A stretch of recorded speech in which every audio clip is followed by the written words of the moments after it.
Hello everyone. तो welcome back करते हैं आपको एक और ब्रांड न्यू व्लॉग में। और आज का जो व्लॉग बन रहा है ना, वो मैं बना रही हूँ फ्रिज की क्लीनिंग पे।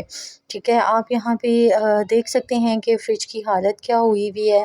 और एक्चुअली ये पिलाहट जो है ना, ये वक्त के साथ आ गई है। ये 10 साल पुराना फ्रिज है, तो वक्त के साथ ना इसके अंदर इतनी पिलाहट हो गई है कि मैं इसको क्लीन भी करती हूँ ना, तो ये सम टाइम तो क्लीन हो जाता है, लगता है कि कुछ क्लियर है, अदरवाइज़ कुछ ना कुछ ये दाग छोड़ देता है। जैसे यहाँ पे आप देख रहे हैं कि पीले दाग हैं, लेकिन मैं इसकी सफाई का ख़्याल भी बहुत रखती हूँ, बट ये दाग ना ख़त्म ही नहीं होते। तो आज ना मैं बना रही थी इसके लिए एक सलूशन। तो वो सलूशन देखते हैं कि कितना वर्क करता है इस पे। तो चलिए आज इसके लिए एक अच्छा सा सलूशन बनाते हैं। और वैसे भी आपको पता है, ईद से पहले ना बड़ा ज़रूरी होता है कि आप अपनी फ़्रिज को साफ़ कर लो, अच्छे से क्लीन कर लो।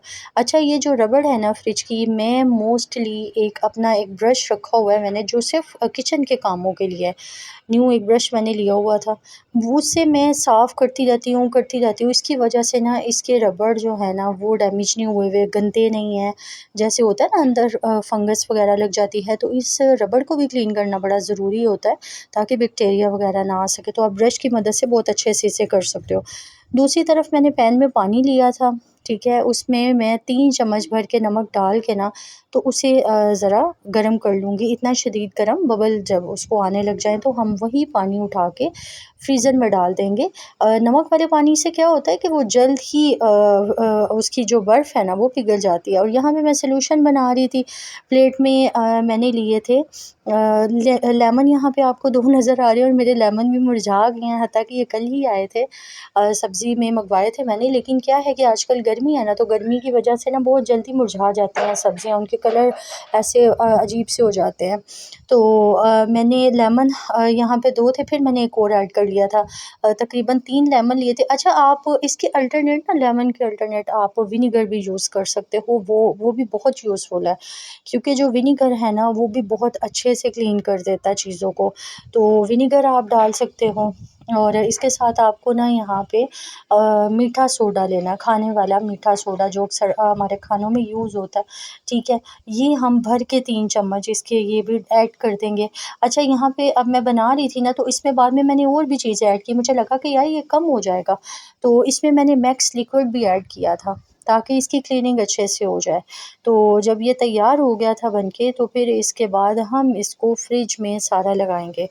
और आप लोग मुझे बताएँ कि आप लोगों की ईद की तैयारियाँ कैसी जा रही हैं? माशाल्लाह से कल ईद है, तो मेरी ये वीडियो वैसे लेट हो गई है। मैंने 1-2 दिन पहले बनाई थी, बस एडिट करना और वो सारी चीज़ें करने में मुझे टाइम लग गया।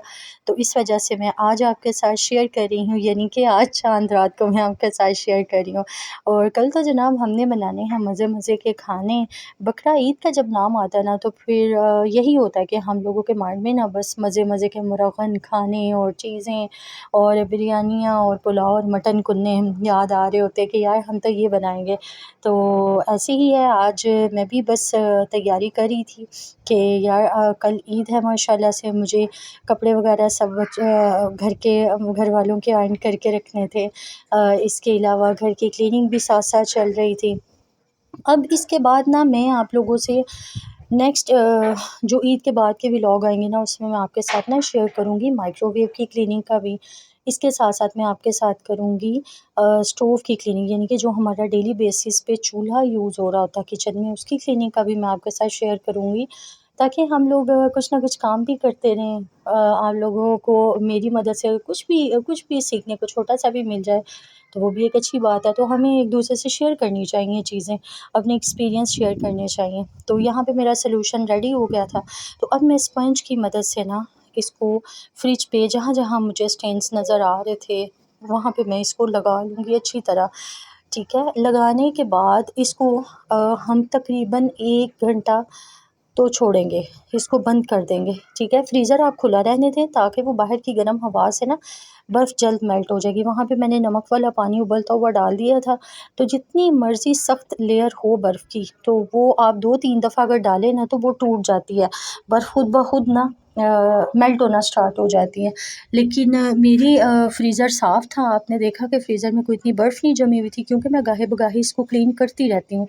तो जो डेली बेसिस पे चीज़ें यूज़ हो रही होती हैं ना, इनका क्लीन करना ज़रूरी भी होता है। तो किचन कैबिनेट के ऊपर भी मैं वीडियोज़ डालूँगी, दिखाऊँगी आपको कि हम इसको किस तरह, मतलब आपको पता है एक वो चिकनाई सी आ जाती है, एक लेयर आ जाती है, क्योंकि खाना वगैरह बन रहा होता है।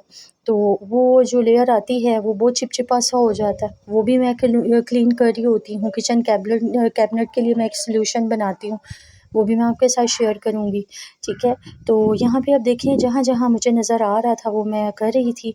और ये जहाँ पे आपको साइडों पे हल्का-हल्का ज़ंग सा लग रहा है ना, पिलाहट सी, ये ऊपर भी आप फ्रीज़र में देख रहे हैं।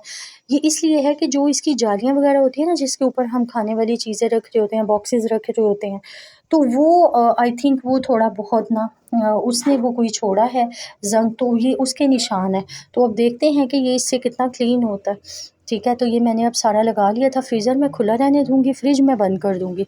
फ्रिज में क्यों बंद करूँगी? ताकि एक हीट से वो जल्दी से ये सारा प्रोसेस अच्छे से क्लीन हो जाए। तो क्योंकि अगर मैं इसे खुला छोड़ती तो हवा से ना ये बहुत जल्दी सारा ड्राई हो जाता, और मुझे इसको ड्राई नहीं करना था। ये लगा रहे, गीला ही रहे, ताकि ये सारी मैल कुचैल ना उतार दे। ठीक है। अब मैंने आपको ये पीछे आपने वीडियो में देखा कि मैंने 1 घंटे के बाद जब इसको दोबारा किया, खोला, तो ये इसकी हालत थी, इसकी सारी मैल कुचैल ना नीचे उतरना स्टार्ट हो गई हुई थी। अब मैंने गीला कपड़ा लेके अच्छी तरह से इसको मैंने अब साफ़ करना शुरू कर दिया। अब ये देखिए, यहाँ पे जो पीले निशान थे ना, ये काफ़ी हद तक क्लीन होना स्टार्ट हो गए हैं। मतलब अगर आपको लगे कि ये लेमन वग़ैरह का मतलब ज़्यादा है, तो आप, अगर आपको लेमन लग रहा हो कि लेमन से इतनी अच्छी सफाई नहीं होगी, ये आपके ऊपर डिपेंड करता है। अगर आप विनेगर इसमें यूज़ करना चाहें तो वो भी बहुत बेस्ट है, आप विनेगर भी यूज़ कर सकते हो, ठीक है। अब ये देखें, यहाँ पे मैंने इसको काफ़ी हद तक क्लीन कर लिया है। मैं साथ-साथ भिगो रही थी कपड़ा साफ़ पानी में, उसको क्लीन करी थी अच्छे से निचोड़ के, फिर मैं साफ़ कर रही थी। अच्छा, बहुत से लोगों को मैंने देखा है कि वो ना काम को कम करने के लिए ना यहाँ पे एक चीज़ करते हैं कि वो पानी डालना शुरू कर देते हैं यहाँ पे। मतलब पानी से हम इसको डायरेक्टली साफ़ कर लें, तो पानी नहीं लगाना चाहिए फ्रिज को। आपको पता है कि इससे नुकसान हो सकता है, करंट आ सकता है फ्रिज में। तो पानी हरगिज़ मत यूज़ करें, बस आप गीला कपड़ा ले लें, उसके साथ आप इसको अच्छे से क्लीन करते रहें। अब यहाँ पे फ्रीज़र में देखें आप, सारी बर्फ़ मेल्ट हो गई थी, मैंने वो पानी सारा निकाल लिया था एक कपड़े की मदद से, और यहाँ पे आप देखें, चेक करें कि कितना साफ़ हो गया सारा, ठीक है। तो ये आप ज़रूर ट्राई कीजिएगा, इंशाल्लाह आपको पसंद आएगा। मिलते हैं नेक्स्ट व्लॉग में। अल्लाह हाफ़िज़।